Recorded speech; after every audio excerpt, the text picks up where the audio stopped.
Assalamualaikum warahmatullahi wabarakatuh. Selamat datang di video kami. Saya Fitriani Tricahyani dan saya Ria Rahma Azhari. Jadi di video kali ini kami akan membahas terkait akuntansi lembaga non-profit. Cekidot. Organisasi nirlaba atau lembaga non-profit merupakan istilah yang sama. Pada kesempatan ini, kita akan lebih membahas dengan penyebutan organisasi nirlaba. Organisasi nirlaba adalah organisasi yang didirikan untuk tujuan sosial, kemanusiaan, atau kepentingan umum, bukan untuk mencari keuntungan finansial, di mana segala keuntungan yang diperoleh biasanya digunakan untuk mendukung tujuan organisasi, bukan untuk dibagikan kepada pemilik atau anggotanya. Contoh organisasi nirlaba itu sendiri, yang pertama, layanan kesehatan, seperti Palang Merah, rumah sakit yayasan, atau puskesmas gratis, yang mana bertujuan memberikan layanan kesehatan kepada masyarakat, khususnya bagi mereka yang kurang mampu. Lembaga pendidikan, banyak sekolah, universitas, atau kursus yang didirikan oleh yayasan nirlaba, seperti Yayasan Pendidikan Dompet Duafa yang memberikan pendidikan berkualitas gratis untuk anak-anak dari keluarga yang kurang mampu. Lalu contohnya seperti museum, yang mana museum nirlaba seperti Museum Nasional Indonesia atau Museum Geologi Bandung yang melestarikan budaya dan sejarah tanpa bertujuan komersial. Lalu, standar akuntansi untuk organisasi nirlaba. ISAK 35 membahas terkait penyajian laporan keuangan untuk organisasi nirlaba yang menggantikan PSAK 45 sejak 1 Januari 2020. Dalam PSAK 45 yang mengatur beberapa hal di antaranya. Pertama, laporan keuangan entitas nirlaba harus mencakup laporan posisi keuangan, laporan aktivitas, laporan arus kas, dan catatan atas laporan keuangan. Yang kedua, tujuan utama laporan keuangan adalah untuk menyediakan informasi yang relevan bagi pemberi sumber daya, anggota, kreditor, dan pihak lain yang menyediakan sumber daya bagi entitas nirlaba.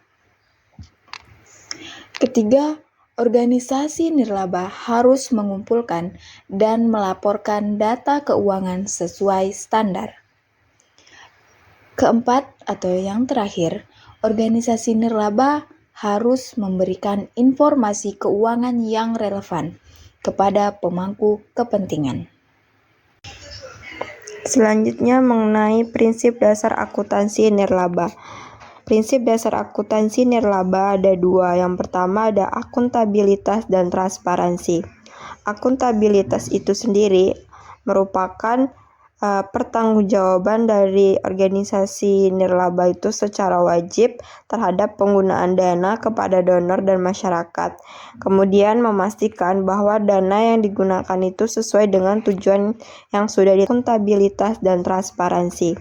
Tetapkan. Kemudian transparansi. Transparansi di sini artinya laporan keuangan harus disajikan dengan jelas agar dapat dipahami oleh semua pemangku kepentingan, termasuk informasi yang akurat dan mudah diakses. Tetapkan. Kemudian transparansi. Transparansi di sini.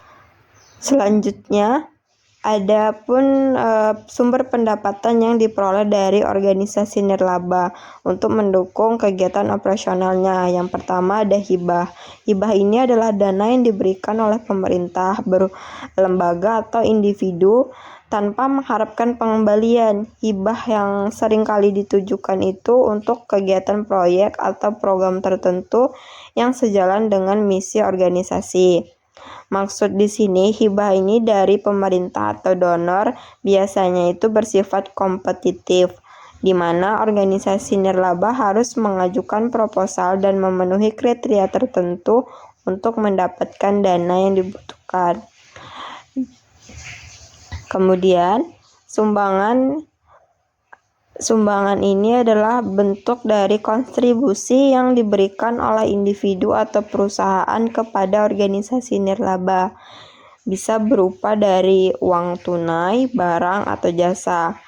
Kemudian adanya pendapatan yang diperoleh dari kegiatan yang mendukung dari misi organisasi, seperti adanya pelatihan, kegiatan seminar, penjualan barang, atau layanan tertentu.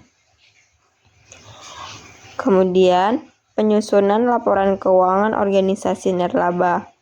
Ada beberapa hal atau ada beberapa langkah yang perlu diperhatikan dalam menyusun laporan keuangan. Yang pertama, mengumpulkan data keuangan. Mengumpulkan data keuangan ini yaitu mengumpulkan semua data keuangan dari berbagai sumber, termasuk catatan transaksi, kwitansi, dan dokumen pendukung lainnya. Hal ini juga data yang diperoleh atau yang dikumpulkan itu adalah data yang akurat dan lengkap. Kenapa lengkap? Karena untuk menghindari kesalahan dalam laporan keuangan pada saat penyusunan. Kemudian, pencatatan transaksi. Artinya, setiap transaksi keuangan harus dicatat secara akurat dalam buku besar yang mencakup adanya penerimaan sumbangan, pengeluaran, dan pendapatan dari kegiatan. Kemudian, transaksi yang sudah didapatkan dan dicatat secara akurat kemudian dikelompokkan berdasarkan jenis akun, yaitu yang terdiri dari aset, kewajiban, ekuitas, pendapatan, dan beban. Hal ini dilakukan untuk memudahkan dalam menganalisis penyusunan laporan keuangannya. Kemudian penyusunan jurnal, itu membuat jurnal umum, di mana setiap transaksi yang telah dicatat dalam buku besar, itu kita harus pindahkan ke jurnal umum, yang mencakup adanya debit dan kredit untuk setiap transaksi.